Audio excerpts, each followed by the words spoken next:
अमेझॉनच्या data centre शेजारी अधिकारी आणि पदाधिकाऱ्यांची घरं डेटा सेंटर बाहेर बांधा, डॉक्टर जितेंद्र आव्हाड यांचा उपरोधिक टोला. टीडीआर घोटाळ्यामुळे वनखात्यासह ठाणे महानगरपालिकेची नाचक्की होत असतानाच आता ठाणे महानगरपालिकेचा आणखीन एक प्रताप उघडकीस आलाय. अमेरिकेतील काही राज्य आणि युरोपमधील काही देशांनी हद्दपार केलेला अमेझॉनचा मेगा डेटा सेंटर ठाण्यात उभारण्याचा घाट घालण्यात आला आहे. या डेटा सेंटरमुळे नोकऱ्या उपलब्ध होतील असा दावा केला जात असला तरी केवळ 60 जणांना नोकऱ्या मिळणार असून त्या बदल्यात 600 ठाणेकरांच्या जीवावर बेतणार आहे. आधीच 30 MLD पाणी कमी येत असल्याची कबुली अर्थसंकल्पात आयुक्तांनी दिलेली असताना ठाण्याच्या वाट्याचं 12 MLD पाणी या डेटा सेंटरला दिलं जाईल. तसंच अमर्याद वीज वापर, ध्वनी प्रदूषण यामुळे ठाणेकर बेजार होतील. त्यामुळे या सेंटरला आमचा विरोध असणारच आहे. सभागृहात विरोध तर करूच, मात्र जनतेमध्येही जाऊन विरोधाची भूमिका घेऊ असा इशारा राष्ट्रवादी काँग्रेस शरद पवार पक्षाचे राष्ट्रीय सरचिटणीस आमदार डॉक्टर जितेंद्र आव्हाड यांनी पत्रकार परिषदेत दिलाय. तर जिल्हाध्यक्ष मनोज प्रधान यांनी हा डेटा सेंटर ठाणेकरांच्या मुळावर उठला असून पर्यावरणीय हानी देखील मोठ्या प्रमाणात होणार आहे. त्यामुळे या डेटा सेंटर विरोधात रस्त्यावर तसंच कायदेशीर बाजूनेही लढा देणार असल्याचं सांगितलं.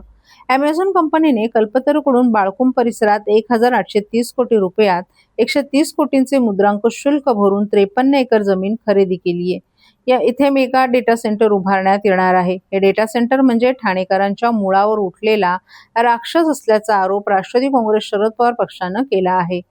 याबाबत डॉक्टर जितेंद्र आव्हाड यांनी डेटा सेंटर शहरापासून दूर असावा असे नियम आहेत, मात्र गृहनिर्माण संस्था, शाळा आणि रुग्णालयांच्या जवळ असलेल्या 54 एकर जागेवर हे डेटा सेंटर उभारण्यात येत असल्याचं सांगितलं.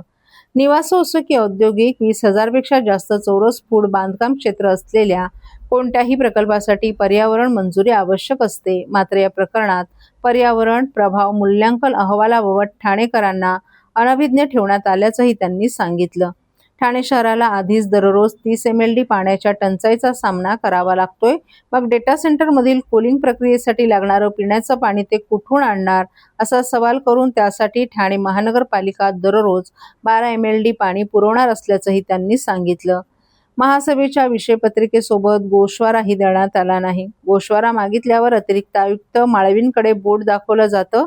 त्यांचा काय संबंध आहे हे जाहीर करावं.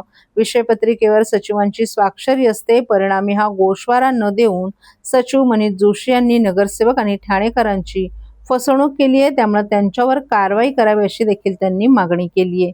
हा प्रकल्प जिथे नागरी वस्तीत नाही तिथे व्हायला हवा, कारण ध्वनी प्रदूषणाची तीव्रता एवढी असणार आहे की लोकांना कानाचे विकार होतील, त्यांच्या मेंदूंवर परिणाम होतील. हे माहीत असूनही जर डेटा सेंटर उभारले जाणार असतील तर आयुक्त, उपायुक्त, सहाय्यक आयुक्त यांच्यासह महापौर, उपमहापौर यांची निवासस्थाने डेटा सेंटरच्या परिसरात उभारा, कारण हा सर्व प्रकार अर्थकारातून होत असून ते रोखायला हवं. यासाठी आमचे नगरसेवक महासभेत विरोध तर करतीलच, शिवाय बाळकुंभ परिसरात सभा घेऊन आणि जनमत तयार करू. येत्या अधिवेशनातही त्यावर आपण बोलणार असल्याचंही डॉक्टर जितेंद्र आव्हाड यांनी सांगितलं. तर ठाणेकरांचं पाणी, वीज जबरदस्तीने घेऊन अमेझॉन आपल्या कॉर्पोरेट सोशल रिस्पॉन्सिबिलिटी उपक्रमाअंतर्गत ठाण्यात 50 निवारे बांधणारे. हे निवारे फुकट बांधण्यात येणार नाहीत. त्या बदल्यात ठाण्याचं पाणी, वीज जबरदस्तीनं घेतलं जाणार आहे. म्हणजेच या प्रकरणात देवाणघेवाण झाली असल्याची दाट शक्यता आहे. म्हणून महासभेच्या विषयपत्रिकेवर हा विषय आणला असताना गोषवारा मात्र देण्यात आला नसल्याचं मनोज प्रधान यांनी सांगितलं. 2800च्या TDR कडे आम्हीच म्हणतोय का?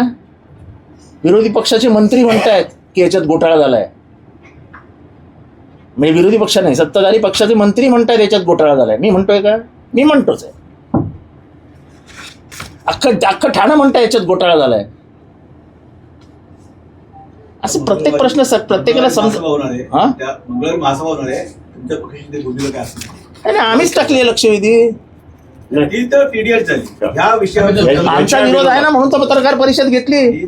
सत्तेच्या जोरावरती मंजूर केल्यानंतर नाही, आता त्याला काय करणार तुम्ही? हो हो हो हो हो झालं, वंदे मातरम झालं, संपली महासभा. तेव्हा तुमची काय विरोध तर करूच. तुम्हाला आमचा स्वभाव माहिती आहे. अमेरिका ते ट्रम्पच्या बापाची जरी कंपनी असली तरी विरोध तर करूच. ट्रम्प असेल कोणाचाही मित्र, आमचा मित्र नाही तो.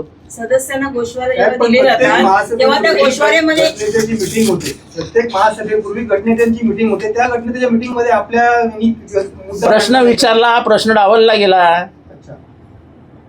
गोषवाराची जेव्हा फाईल दिली जाते तुम्हाला सदस्यांना तेव्हा हा 577चा गोषवार त्याच्यामध्ये त्या होता. दिवशी त्यावेळेस ज्यावेळेस हे सगळे गोषवारे वाटण्यात आले तेव्हा एकही हा 577चा घोषवारा त्याच्यामध्ये नव्हता. कारण मीही त्यांनी- विचारलं तर मला सांगितलं नाही प्रत्येक नाही वेळी नाही नाही नाही नाही एक लक्षात हा, घ्या. त्यावेळेस तुम्ही- दिला. तुम्ही आणि तो दिला पत्रकार- 7 तास आधी. तुम्ही पत्रकारांनी हे लक्षात घ्या, गोषवारा लपवणं म्हणजे महासभा आणि ठाणेकरांना फसवणं आहे आणि याच्यासाठी सचिवावरती कारवाई व्हायला हवी. तुम्ही ठाणेकरांना मूर्खात काढता का? गोषवारा अख्ख्या ठाण्यात जातो, पेपरमध्ये पब्लिश होतो. आनंद कांबळे आपण जुने पत्रकार आहात, होतो की नाही? म्हणजे ठाणेकरांपासून माहिती लपवणं हे म्हणजे ठाणेकरांना ठाणेकरांची फसवणूक करण्यासारखं आहे. मग याच्यासाठी जैसा गोषवाऱ्यावर कोणाची सही असते? कोणाची सही असते? सचिव. मग सचिवावरती का कारवाई करू नये?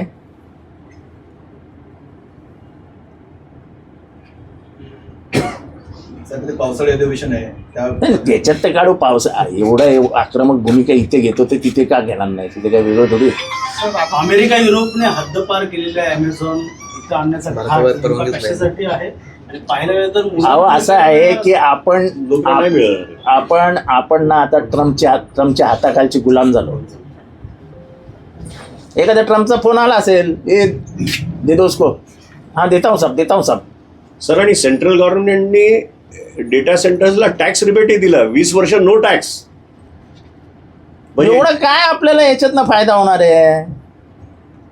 भारताच्या अर्थकारणामध्ये याची काय मदत होणार आहे? तरुणांना नोकऱ्या मिळणार असं देखील म्हणलं 60 नोकऱ्या मिळणार आहे. 60 नोकऱ्या आणि 600 जणांचा जीव जाणार आहे.